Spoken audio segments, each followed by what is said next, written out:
Hello दोस्तों। आज हम एक्सप्लेन करने जा रहे हैं एक ऐसी फिल्म जो हॉरर, थ्रिलर और सस्पेंस से भरपूर है। यह कहानी है एक ऐसे शैतान की जो न केवल इंसानों से अलग है बल्कि उनसे कहीं ज्यादा खतरनाक भी।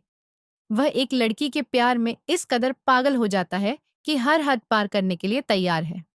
आखिर कौन है यह लड़की? कैसे यह नोस्फेरातु के शिकंजे में फंस गई? क्या वह इसे हमेशा के लिए अपना बना पाएगा? तो बिना देर किए शुरू करते हैं। कहानी शुरू होती है एक अंधेरे घर से, जहां एलन नाम की लड़की उदास और अकेली बैठी है।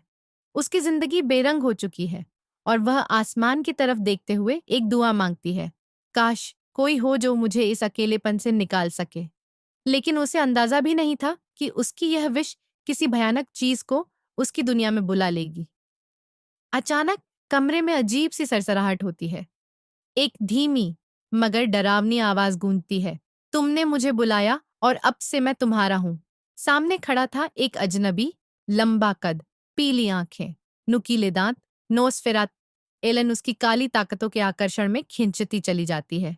रात के अंधेरे में वह उसे अपनी दुनिया में ले जाता है। वहां वे दोनों एक दूसरे के करीब आते हैं, लेकिन अचानक नोस्फेरातु का असली रूप सामने आ जाता है। उसके दांत बढ़ने लगते हैं, उसकी आंखें आग जैसी जल उठती हैं और वह एलन पर हमला कर देता है। अब कहानी आगे बढ़ती है साल 1838 में। एलन की जिंदगी बदल चुकी है। अब वह शादीशुदा है और अपने पति थॉमस के साथ खुशी खुशी जर्मनी में रहती है। लेकिन कुछ बदल नहीं पाया। रात होते ही डरावने सपने फिर से उसे घेर लेते हैं।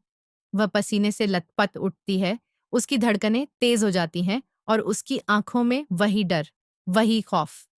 थॉमस, जो एक रियल एस्टेट एजेंट है, अपनी पत्नी की हालत को देखकर परेशान हो जाता है। वह तय करता है कि उसकी बीमारी का इलाज कराना ही एकमात्र हल है। लेकिन इलाज के लिए उसे पैसों की जरूरत थी। ठीक इसी समय उसके बॉस उसे एक बहुत बड़े क्लाइंट से डील करने का ऑफर देते हैं, काउंट ऑरलॉक, जो ट्रांसिल्वेनिया में एक भव्य मेंशन खरीदना चाहता था। थॉमस यह मौका नहीं छोड़ सकता। वह जानता था कि यह डील उसे बहुत अमीर बना सकती है, लेकिन एलन को कुछ अजीब महसूस हो रहा था। मत जाओ थॉमस, एलन ने डरते हुए कहा। क्यों? मुझे लगता है कुछ बहुत बुरा होने वाला है। लेकिन थॉमस एलन को मनाकर ट्रांसिल्वेनिया के लिए रवाना हो जाता है।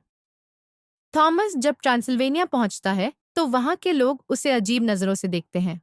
जब वह काउंट ऑरलॉक के बारे में पूछता है तो हर कोई डर से पीछे हट जाता है। आखिर यह काउंट ऑरलॉक कौन है? रात को होटल में सोते हुए थॉमस देखता है कि कुछ लोग एक नग्न महिला को घोड़े पर लादकर कब्रिस्तान की ओर ले जा रहे हैं। वे एक कब्र खोदते हैं और जैसे ही शव को बाहर निकालते हैं, वह अचानक हिलने लगता है। थॉमस हड़बड़ाकर उठता है। क्या यह सपना था?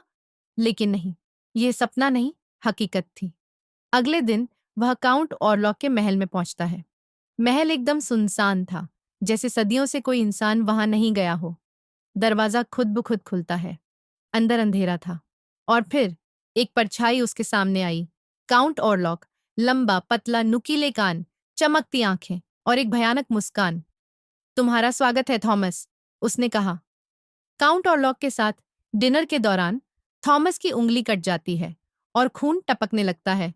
ऑरलॉक की नजर जैसे ही खून पर पड़ती है, उसकी आंखें लाल हो जाती हैं। थॉमस घबराकर पीछे हटता है।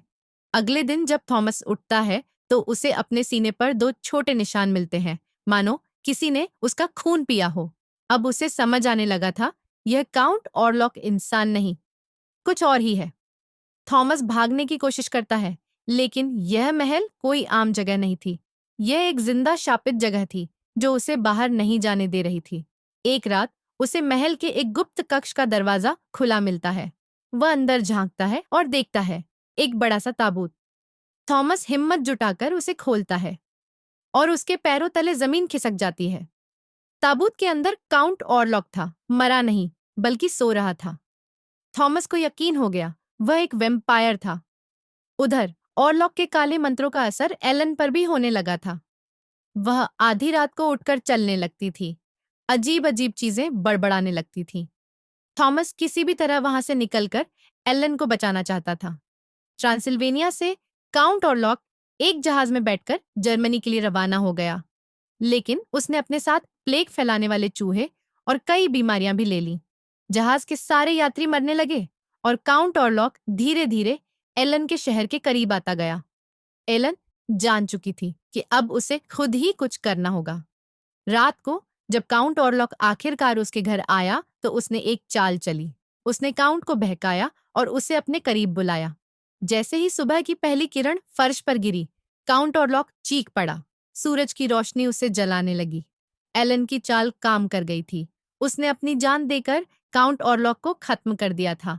लेकिन अफसोस, थॉमस जब घर पहुंचा तो एलन की सांसें थम चुकी थीं। काउंट ऑरलॉक खत्म हो चुका था, लेकिन उसकी छाया हमेशा के लिए इतिहास में दर्ज हो गई। क्या यह सच में खत्म हुआ था, या फिर कहीं ना कहीं अंधेरे में एक और दानव छुपा बैठा था? दोस्तों, अगर आपको ये एक्सप्लेनेशन पसंद आया तो वीडियो को लाइक करें और चैनल को सब्सक्राइब करना न भूलें।